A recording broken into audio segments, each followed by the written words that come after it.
প্রথমেই কবিতা উৎসব এডি ক্রিয়েশনের সকল দর্শক বন্ধুদের শুভেচ্ছা, ভালোবাসা, প্রীতি, নমস্কার ও সালাম জানিয়ে আরম্ভ করছি আজকের বিশেষ শ্রদ্ধাঞ্জলি অনুষ্ঠান। আজকের পর্বে রয়েছে সদ্য প্রয়াত উত্তর পূর্বাঞ্চলের বিশিষ্ট গল্পকার মিথিলেশ ভট্টাচার্যের গল্প পাঠ। তার গল্পের শিরোনাম লুটের ভাগ। এই গল্পটি লেখকের কোন গ্রন্থে নেই। বহু বৈচিত্র্য চরিত্রের মাঝে এক অসাধারণ গল্প লুটের ভাগ। অসাধারণ গল্প লুটের ভাগ। নিম্ন মধ্যবিত্ত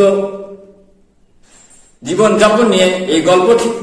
দেশভাগের পর যারা ছিন্নভিন্ন হয়ে এসেছিলেন এই অঞ্চলে, তারা কিভাবে ছড়িয়ে ছিটিয়ে রয়েছিলেন তার এক চালচিত্র গল্পে রয়েছে। গল্পটি আমার সম্পাদিত বেলাভূমি 2018 এপ্রিল 81তম সংখ্যায় প্রকাশিত হয়েছিল। বেলাভূমি লিটল ম্যাগাজিন 1973 ইংরেজির অক্টোবর মাস থেকে প্রকাশিত হচ্ছে।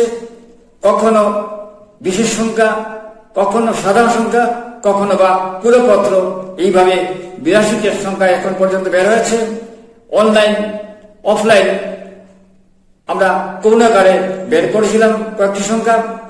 বেলাভূমি লিটল ম্যাগাজিনের শুরু থেকে সদ্য প্রয়াত বিশিষ্ট যশস্বী গল্পকার মিথিলেশ ভট্টাচার্য যুক্ত ছিলেন। তার শীর্ষক শিউলি, দুবদলা, অবিনাশ ইত্যাদি গল্প প্রকাশ করে ধন্য হয়েছে। তার শীর্ষক গল্পটিও কোনো গ্রন্থে আমরা নেই, দেখিনি।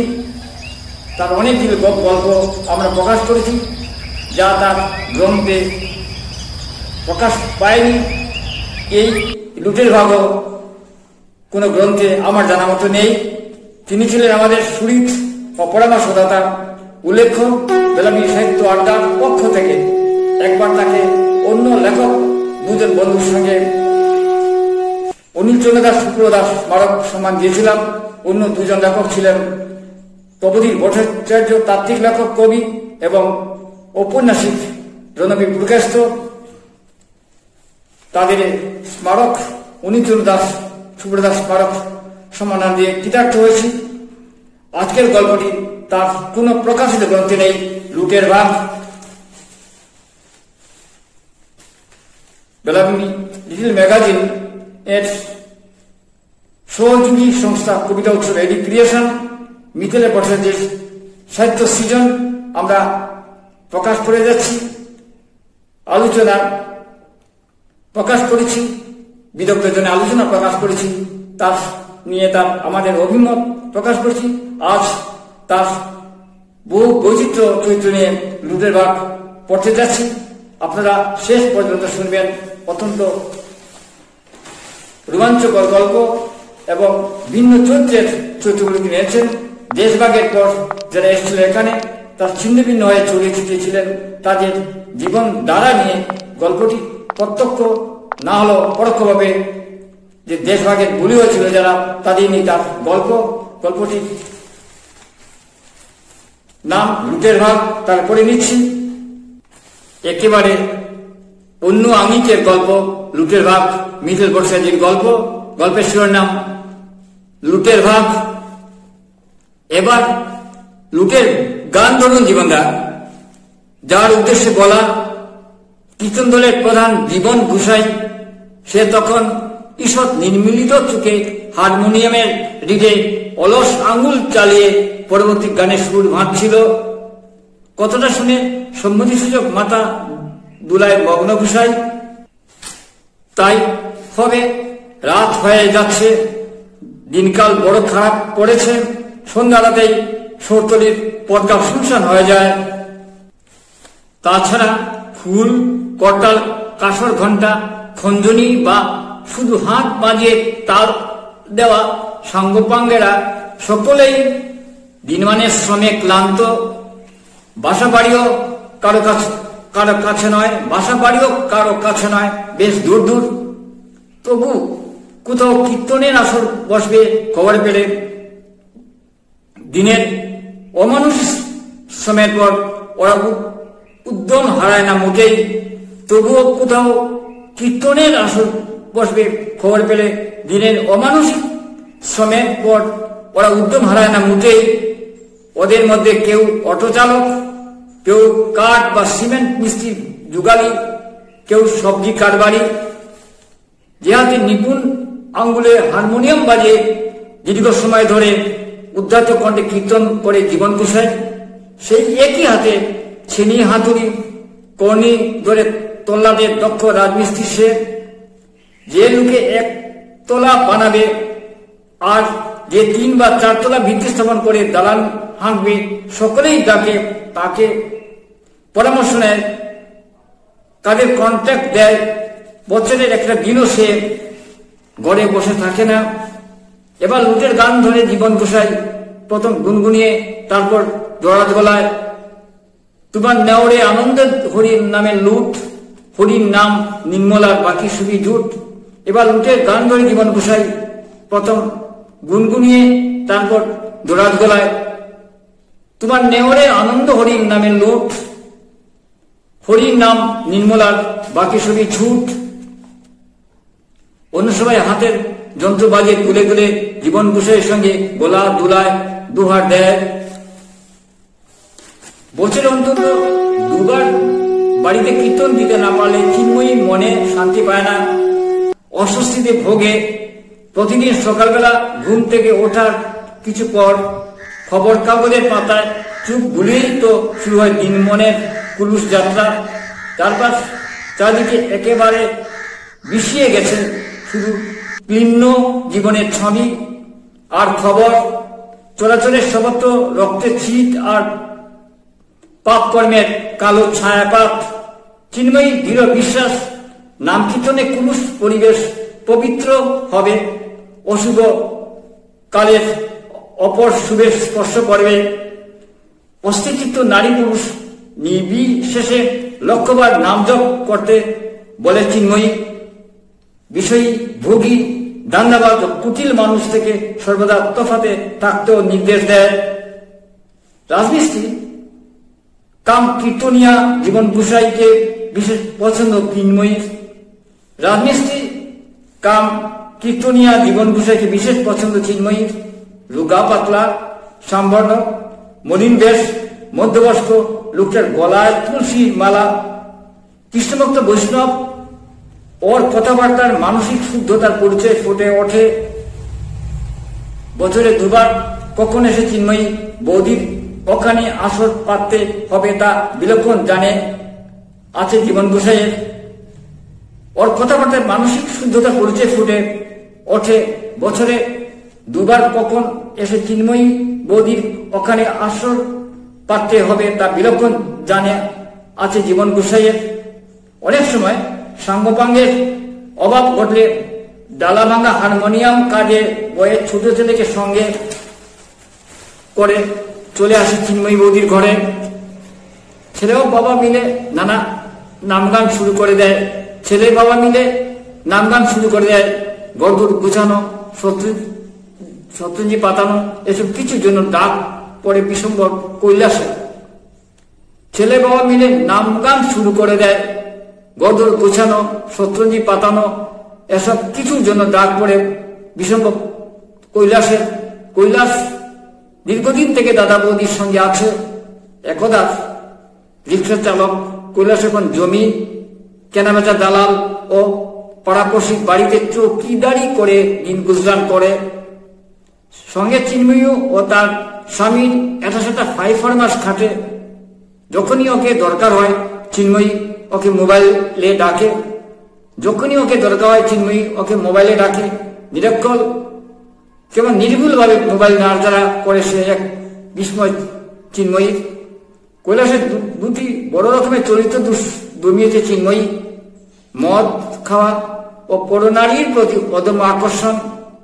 কতবার যে মদ খেয়ে এখানে ওখানে পড়ে থেকেছে কৈলাস, আর কতবার যে আর পরিচিত বৌদিদের সঙ্গে বিয়ে করে বসতে চেয়েছে তার ইয়াতে নেই। কতবার যে মদ খেয়ে এখানে ওখানে পড়ে থেকেছে কৈলাস, আর কতবার যে আর পরিচিত বৌদিদের সঙ্গে বিয়ে বসতে চেয়েছে তার ইয়াত্রা নেই। চিন্ময়ী আর তার স্বামী দুজন মিলে ওকে নিরন্তর সংশোধনের প্রয়াস চালিয়েছে। এখন তো কৈলাস জীবন গোসাই কীর্তন দলের একজন।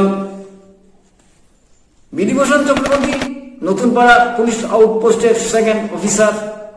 রাত 9টার পর জিপ নিয়ে এখানে ওখানে গামটি মেরে থাকা অপরাধীদের তল্লাশে বেরোয়। মাঝে মাঝে দু একজনকে ধরে জিপে তুললেও নেয়।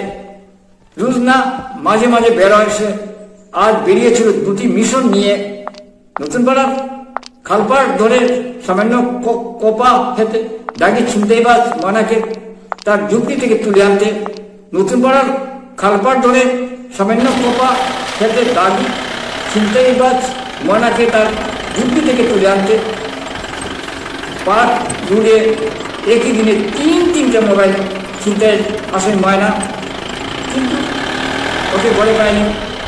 পুলিশের যেমন জেল থেকে ছাড়া পাওয়া পুরনো আসামি ইনফরমার থাকে, ঠিক সেরকম ছিনতাইবাজ চুর পকেটমার ডাকাতের ইনফরমার থাকে। বিধিভূষণের গাড়ি এই এলাকায় ঢুকতেই নিশ্চয়ই সকলের কাছে খবর পৌঁছে গেছে। তবে কি এখন খালি হাতে ফিরবে সে? তার কাছে আরেকজন নাম আছে, সুমন দাস। ওর অপরাধ গুরুতর। বউকে গলার থেকে মেরে গড়ের নিচু সিলিং থেকে ঝুলিয়ে রেখেছিল। অভিযোগ করেছে বউয়ের ছোট বোন জয়া দাস। এরপর থেকে সুমন ব্যাপারটা দাঁড়ের কাছে কোথাও গাপটি মেরে আসে নিশ্চয়। যাবে কোথায়? ওর বাড়িতে গিয়ে একবার হা না দিলে কেমন হয় ভাবে বিধিভূষণ। ওর বাড়িতে গিয়ে একবার হানা দিলে কেমন হয় ভাবে বিধিভূষণ। যদিও ছেলে বাপের কাছ থেকে আলাদা হয়ে অন্যত্র গড়ে নিয়ে থাকতো, এটা সুমনের বাবা কৈলাস সম্পর্কেও একটি খবর জেনেছে বিধিভূষণ। এটা সুমনের বাবা কৈলাস সম্পর্কেও একটি খবর জেনেছে বিধিভূষণ। ওখানে গেলে একবারে খালি হাতে ফিরবে বলে মনে হয় না তার। কান্ত চৌধুরীর ভুসিমালের দোকানের পাশে আলোয়াধারী গ্রাম ছোট্ট একটি করে পাড়া জমিতে জিপটা দেখে সঙ্গে একজন কনস্টেবল নিয়ে চুপি সারে এগোয় বিধিভূষণ। কান্ত চৌধুরীর ভুসিমালের দোকানের পাশে আলো আধারী গেরা ছোট্ট একটি করে পড়া জমিতে জিপটা রেখে সঙ্গে একজন কনস্টেবল নিয়ে চুপি সারে এগোয় বিধিভূষণ। তার পদক্ষেপে শিকারী জন্তুর সতর্কতা। তামিজালির টানা চালার নিচে একটি খোপে নিজামের চায়ের দোকান। সেখানে গিয়ে বিধিভূষণ দাঁড়াতেই ভিতরে অলস ভঙ্গিতে বসা 2-4 জন চা পিয়াসী আড্ডাবাজ ছেলে ছোকরা যথেষ্ট হয়ে ওঠে। তামিজালির টানা চালার নিচে একটা খোপে নিজামের চায়ের দোকান। সেখানে গিয়ে বিধিভূষণ দাঁড়াতে ভিতরে অলস ভঙ্গিতে বসা 2-4 জন চা পিয়াসী আড্ডাবাজ ছেলে ছোকরা তদস্থ হয়ে ওঠে। এই সুমনের গড় কোনটারে? গলা গম্ভীর সুদেশ বিধিভূষণ।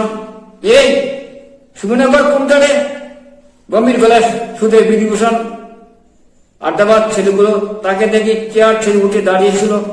এবার ওর দিকে সামান্য এগিয়ে এসে একজন প্রশ্ন করে, কৈলাসের পুলানি স্যার? এবার ওর দিকে সামনে এগিয়ে এসে একজন প্রশ্ন করে, কৈলাসের পুলানি স্যার? আর সুমনের বাপর নাম ই তো কৈলাস। ওই সামনে বর্ষার, ওই সামনে বর্ষার। উত্তরদাতা ছেলেটি ডান হাত তুলে রাস্তার অপাশ একটি 2 টিনের ঘর দেখিয়ে দেয় বিধিভূষণকে। আর কোনো কথা না বলে সঙ্গে কনস্টেবলকে নিয়ে এগোয় বিধিভূষণ। দোকানে আড্ডাবাজ ছেলেরা বারান্দায় দাঁড়িয়ে জটলা বেলে ফিসফিসিয়ে এক একটা মন্তব্য করতে থাকে। সুমন কিনু বাড়িতে আসেন রে? আমি তো জানি হে বড় নাই। তাহলে নিয়ার তার বাসে তুলিলায় ই দাঁড়াগা ইবু শুনছি বহুত গরম। সুমন কুমু বাড়িতে আসেনি রে? আমি তো জানি হে বড় নাই। তাইলে নি তার বাপে তুলিলায় ই দাঁড়াগা ইবু শুনছি বহুত গরম। থানাত নিয়া বাপরে বেদন ফিটিয়া ফুলার খুঁজবার করব দেখিস। থানাত নিয়া বাপরে বেদন ফিটিয়া ফুলার খুঁজবার করব দেখিস। কোপা হেঁটে বিধিবসক কনস্টেবলকে নিয়ে আফসা আধানকেরা বাড়ির কাছে গিয়ে দাঁড়ায়। গোড়া কেউ আসেনি? কনস্টেবল সুরতালির হাঁক পারে। 2-3 বার একই ভাবে ডাক দেওয়ার পর গড়ে ভেতর থেকে সাদা মিলে হেবা খোলাসে বউ শৈল বন্ধ দরজা খুলে জানতে চায় পুলিশ। এই 3 অক্ষর শব্দটা শৈলের পেটে বিষ কামড় দেয় যেন। কি হয়েছে দাদা? বইয়ের ত্রাসে গলা কাঁপে শৈলর। তোর ফুলার সুমন কই? বইয়ের ত্রাসে গলা কাঁপে শৈলর। তোর ফুলার সুমন কই? এবার বিধিবসন সরাসরি জানতে চায় কে কইলা? শুনেও না শোনা ভান করে শৈল। সুমন বউ মারছে রে ফুলায়, সুমন বউ মারছে রে ফুলায়। বিধিবসন ধমকে সুরে বলে, হে তো ইকানো নাই দাদা, লুকাইয়া রাখিয়া কইনি। না দাদা, হে তো ইকানো থাকে না। তোর জামাই কইলাস কই তারে ডাক, তাই তো কীর্তনও গেছ। বিধিভূষণ ধমাকে সুরে বলে, হে তো ইকানো নাই দাদা। বিধিভূষণ ধমাকে সুরে বলে, হে তো ইকানো নাই দাদা, লুকাই রাখিয়া কইলেনি। না দাদা, হে তো ইকানো থাকে না। তো জামাই কইলাস কই তাই ডাক, তাই তো কীর্তনে গেছে। গম্ভীর গলার বেশ বড় করে একটা হু দেয় বিধিভূষণ। গম্ভীর গলায় বেশ বড় করে একটা হু দেয় বিধিভূষণ। তারপর বলে, হুন এক কথা, তারে কইস কাল সকালে লুটের ভরা লইয়া থানা যাইত, নইলে আয়া গড় তাকে তুলিয়া লইয়া যাইব। কথা শেষে শব্দ করে একটু হাসে। গলায় গম্ভীর গলায় বেশ বড় করে একটা হু দেয় বিধিভূষণ। তারপর বলে, হুন এক কথা, তারে কইস কাল সকালে লুটের পড়া লইয়া থানা যাইত, নইলে আইয়া গড় তাকে তুলিয়া লইয়া যাইব। কথা শেষে শব্দ করে একটু হাসে। হাসি শুনে শৈলের পেটে আবার বিষ কামড়ে উঠলে ওঠে। কোন প্রসাদের মাতলে দারোগা বেটায় টেকা খাওয়ার খবর জানলো না কিতা, কি জানে? হাসি শুনে শৈলের পেটে আবার বিষ কামড় উঠলে উঠে। কোন প্রসাদের মাতলো দারোগা বেটায় টেকা খাওয়ার খবর জানলো না কিতা, কি জানে? মাত্র একটা বাতাসা পাইলাম বলে বেশ হতাশ করতে বলে, স্বাস্থ্য বাতাসা। হাড়ু দমকে ওঠে। একটা খোলা পাইলে ভালো আসি। নাতিটার বড় খোলা করে আফসুস সুরে বলে কৈলাস, ওখান তো বেটার নাতিরে খুব খোলা খাওয়াইতে পারবে। হাড়ু বেশ কৌতুকে সুরে বলে, এখন তো বেটার নাতিরে খুব খোলা খাওয়াইতে পারবে। হাড়ু বেশ কৌতুকের সুরে বলে, তুই কিতা করতে চাস? একটু সন্ধিয়ান বলে কৈলাস, ভুলি গেলেনি শেষ পাওয়ার কথা। ও শেষ তো খাইছিল, জমাও দিস, ওখান দেখা তুল। হাড়ু বলে, 10,000 তো নিব গিয়া গোয়ালায়, 15,000 রইব। ভাবছি ওই টাকা দিয়ে একটা খাবার করতাম। পঞ্চায়েতের তাকিয়াও বারবার কইছে, কিতা কইছে? তুই কিতা কইতে চারে? একটু সন্ধিয়ান বলে কৈলাস, ভুলি গেলেনি শেষ পাওয়ার কথা। ও শেষ তো খাইছিল, জমাও দিস, ওখান টাকা তুল। হাড়ু বলে, 10,000 তো নিব গিয়া গোয়ালায়, 15,000 রইব। ভাবছি ওই টাকা দিয়া একটা খাবার করতাম। পঞ্চায়েতে তাকেও বারবার কইছে, কিতা কইছে? কইছে, তোমার তো কোনো গড় দুয়ার নাই, ওই টাকা দিয়া একখান খাবার দিলাইও কৈলাস দা। কইছে, তোমার তো কোনো গড় দুয়ার নাই, ওই টাকা দিয়ে একখান খাবার দিলাইও কৈলাস দা। বাড়িঘর দেখানি লাগতে হয় বুঝি, বাড়িঘর দেখানি লাগতে হয় বুঝি। একটু বিস্ময় শুনে জানতে চায় হারু, লাগবো রে। তাইলে কিতা করে তুই? যে বাড়িতে ওখান ভাড়া আছে তার কিছু খালি জায়গা আছে, ওইটা দেখাইয়া কৈমুখ ঘর বানাইয়া বানাইয়া, যে বাড়িতে এখন ভাড়া আছে তার কিছু খালি জায়গা আছে, ওইটা দেখাইয়া কোনো ঘর বানাইয়া। এটা কি কিনু মানমানি সরকারের হয়তো সংশয় প্রকাশ করে গলায় তো কইছে হে হলটা দেখবো। আমি কিচ্ছু ভাবতাম না, হালকা সুরে প্রত্যুত্তরে করে কৈলাস তাহলে তো ভালো, 10,000 টাকা নেব, 10,000 টাকা নেস, তার তো দেখতাই ওই তার পুতার ফুলারে কিনে পুলিশে নিচে কিনি, তাহলে তো ভালো, 10,000 টাকা নেস, তবে তো দেখতই আচ্ছা তোর ফুলারে কিনা পুলিশে নিচে কিনি, তোর ফুলারে কিনা পুলিশে নিচে কিনি না, এখনো নিচে না, যে কোনদিন নিব গিয়া সামান্য চিন্তিত শোনায় কৈলাসের গলা। বড়ে ফিরে শৈল কৈলাসকে বলে পুলিশ আইছিল কোন সময়, সবকে জানায়, জানতে চায় কৈলাস। বড় আইতে শৈল কৈলাসকে বলে পুলিশ আইছিল কোন সময়, সবকে জানতে চায় কৈলাস। ও একটু আগে সুমনদের নেওয়ার লাগিনি, ওই তুমি কিতা কইলা, আমি তো কইছি ইকানো নাই, তারপরে তারা কিতা কইলা, ওই দারোগা বেটা কইলা কাল সকালে তুমি নোটের পড়া লইয়া থানায় যেটায়, ওই দারোগা বেটা কইলা কাল সকালে তুমি নোটের পড়া লইয়া থানায় যেটায়, নইলে তোমারে আইয়া বান্ধিয়া নিব। বুঝছি হালাইতে টেকার গুড়ান ফালাইছে, বুঝছি হালাইতে টেকার গুড়ান ফালাইছে, চল একবার দাদা বৌদির ঘরে যাই, শৈলের প্রসাদ দেয় কৈলাসকে। না না, ইটা বৌদি খারাপ পাইনি, তাই সবসময় ওই পাপিরে শাস্তি পাইতে হইব। তো এখন তুমি কিতা করতায়, কিতার করবো, কুলাঙ্গার উপরে পুলিশে হাতে তুলিয়া দিব, তার লাগি আমার হকলটা যাইত নি। তো এখন তুমি কিতা করতায়, কিতা আর করবো, কুলাঙ্গার উপরে পুলিশের হাতে তুলিয়া দিব, তার লাগি আমার হকলটা যাইত নি। ততক্ষণ এক ভিন্ন আঙ্কের গল্প লুটের বাঘ মিঠু প্রসাদের গল্প পড়লাম। এই গল্পের ভেতর নিম্ন মধ্যবিত্তের সমস্যা ছিন্ন ভিন্ন হয়ে উদ্বাস্যরা এসেছিল এবং তারা স্থিতি নিতে পারেনি, তাদের অস্থির জীবনযাপনের এক দৃশ্যপট তিনি গল্প এঁকেছেন। আজ এখানে শেষ করছি।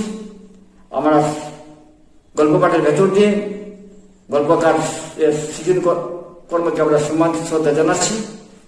কবিতা উৎসব এদিক কি অনুষ্ঠান শুনুন, দেখুন, আমাদের পাশে থাকুন। পুরো কৌশলগত ত্রুটি রয়েছে, উপস্থাপনা খামতি রয়েছে, তবুও বিষয়ের বৈচিত্র্য ও নান্দনিক গুণের জন্য দেশে বিদেশের হাজার হাজার দর্শকীয় অনুষ্ঠান দেখে থাকেন। আপনারা দেখুন, পরামর্শ দিন। আমাদের অনুষ্ঠান কবিতার চ্যানেল, তবু আমরা এইরকম অনুষ্ঠান পরিবেশন করে থাকি। দেখতে এখন ভালো লাগবে। কবিতা হলো সুস্থভাবে বেঁচে থাকার অক্সিজেন। নমস্কার।